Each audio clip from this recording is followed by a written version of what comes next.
জনরব media, জনতার কথা বলে। নমস্কার, জনরব মিডিয়া থেকে শুক্লা গাঙ্গুলি। মা আসছি বলে মেয়ে ডিউটিতে বেরিয়েছিল, আর ফিরল না, ফিরল নিথর দেহ।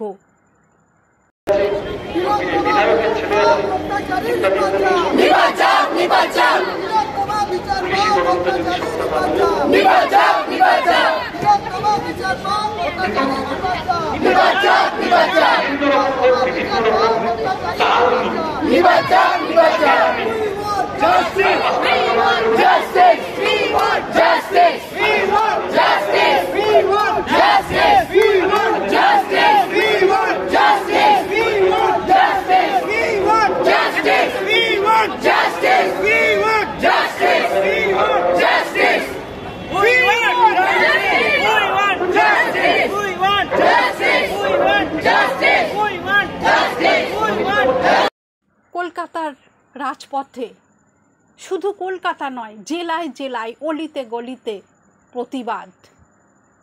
এ কোন সকাল, কোন কালো রাত, মেয়ে ফিরল না ঘরে।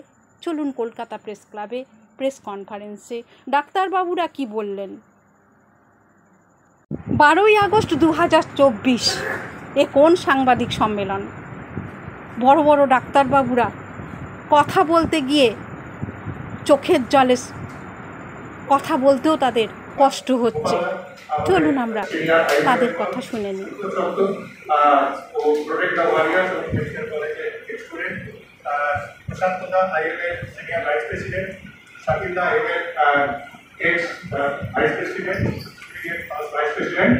ওনারা সবাই রয়েছেন, কিন্তু আজ মেনলি আমরা 4-5 জন বলবো।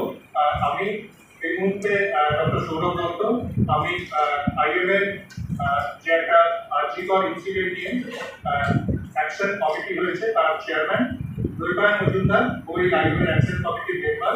আইএমএর তরফ থেকে আমরা বলবো, এবং জয়েন্ট প্ল্যাটফর্ম অফ ডক্টরস তাদের তরফ থেকে তাদের কনভেনার ডক্টর নীলালাল কোটা, আপনারা সবাই ছিলেন, উনি বলবেন, এবং ডক্টর রঞ্জুন দাসগুপ্ত, যিনি আমরা সবাই চিনি, এবং executive committee member of joint platform of doctors.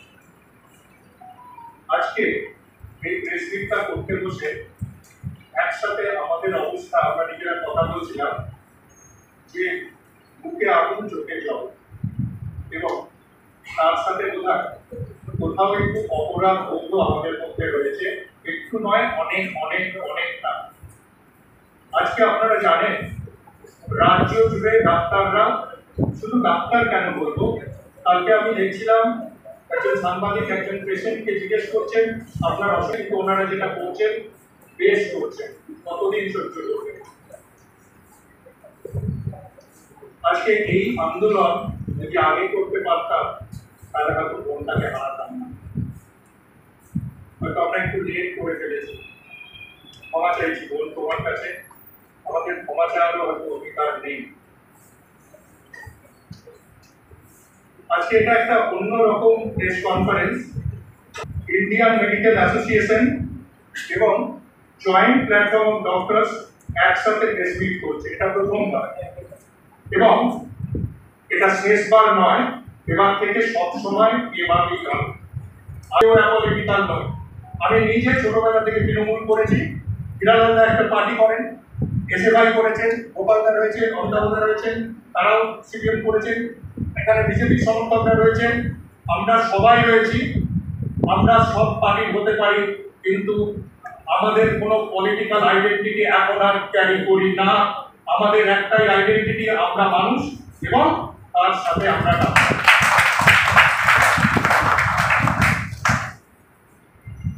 আমাদের আলাদা আলাদা চিন্তাধারার মধ্যে দিয়ে আমরা আলটিমেট করে পৌঁছাবো, যদি সেখানে সাইড ডিফারেন্সও থাকে।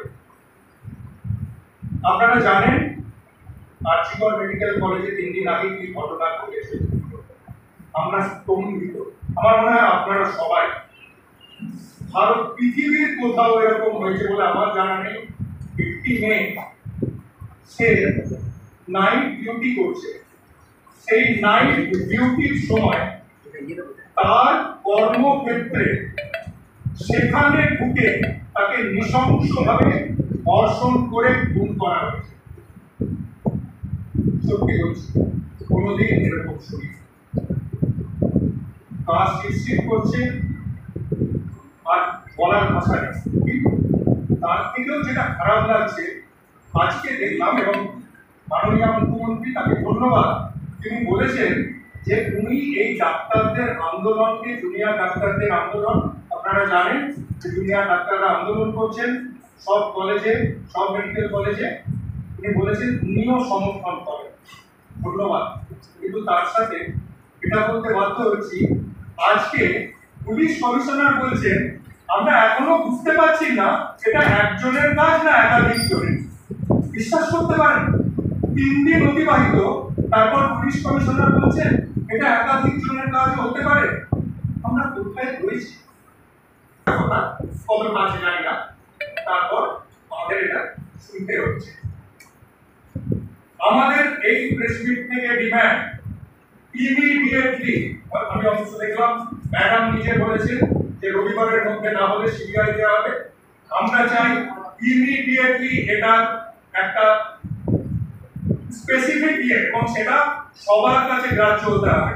আমাদের যারা ফরেন্সিক বন্ধু তারা অনেকে বলছিল যে এইভাবে যেভাবে ইনজুরি রিপোর্ট শোনা যাচ্ছে যে তাকে থ্রটেল করা হয়েছে, স্মগার করা হয়েছে, মানে গলা টেপা হয়েছে, মুখে কিছু চাপা দেওয়া, রেপ করা হয়েছে, পেলভিক বোন ফ্র্যাকচার, সেটা একজনের পক্ষে করা অসম্ভব।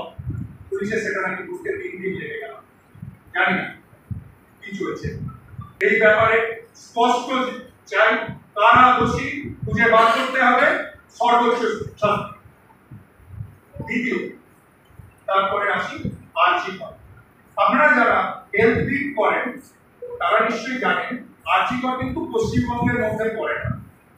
এটা একটা স্বশাসিত অটোনোমাস একটা ইয়ে।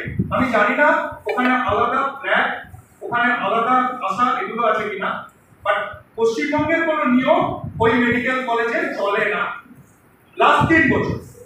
তার আগে ওখানে প্রিন্সিপাল ছিলেন সুব্রত বন্দ্যোপাধ্যায়, এবং তার সময় পূর্ব ভারতের সর্বশ্রেষ্ঠ মেডিকেল কলেজের তকমা পেয়েছিল আরজি কর মেডিকেল কলেজ। বিগত 3 বছর ধরে আরজি কর মেডিকেল কলেজ খবরের শিরোনামে। কিসের জন্য?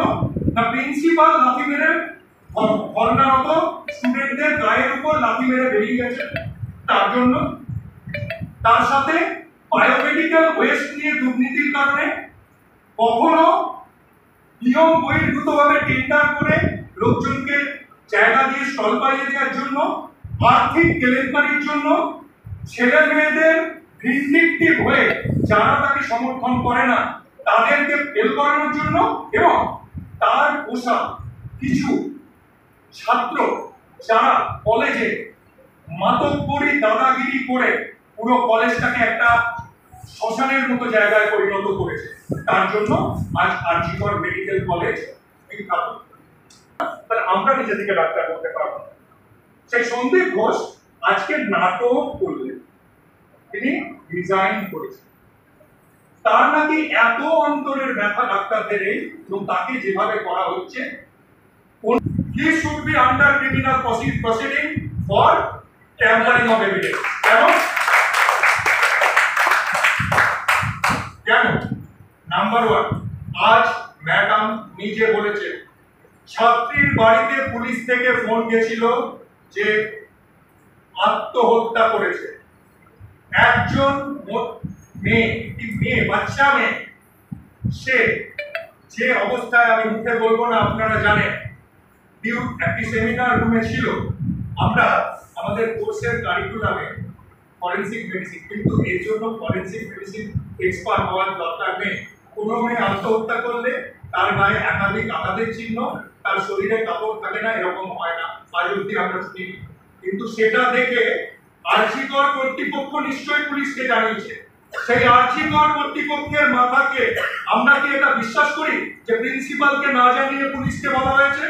সেটা যদি হয় তাহলে এমনিও অ্যাডমিনিস্ট্রেশনের ওনার কোনো কন্ট্রোল নেই। আর সেটা যদি হয় যে ওনাকে জানিয়ে বা উনি বলেছেন পুলিশকে আত্মহত্যা, প্রথম কথা জবাব দিন, আত্মহত্যা কথাটা কোথা থেকে এলো? কেন আত্মহত্যা? কেন আজকে আমরা বলছি ওকে আত্মহত্যা বাড়িতে বলা হয়েছিল? বলতে পারতেন আনন্যাচারাল ডেথ, বলতে পারতেন অস্বাভাবিক মৃত্যু। আত্মহত্যা কথাটা আজকে তো ম্যাডাম বলেছে, তার বাড়ির লোক বলেছে যে আমাদের বাড়িতে ফোন গেল, আত্মহত্যা করেছে। কেন? এর জবাব কে দেবে? সন্দীপ ঘোষ। দাবি সেতু করে আমার মনে হয় শেষ করে দেওয়া ভালো।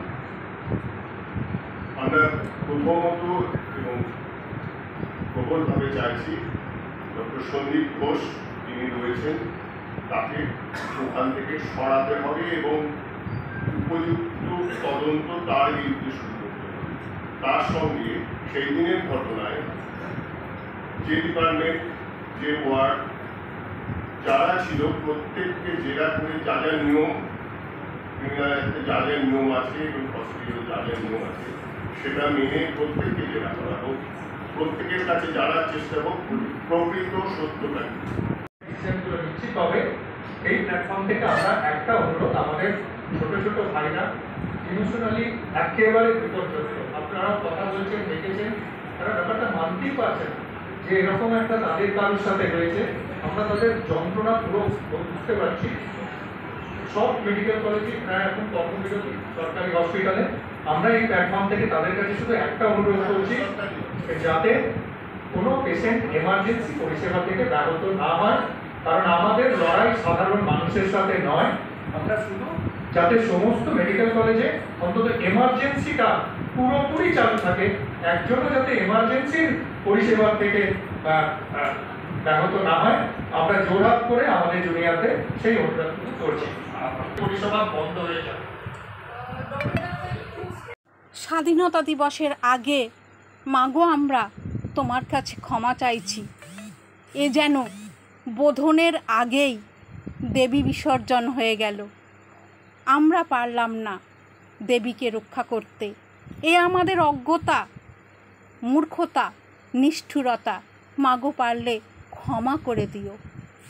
আপনারা দেখছেন জনরব মিডিয়া।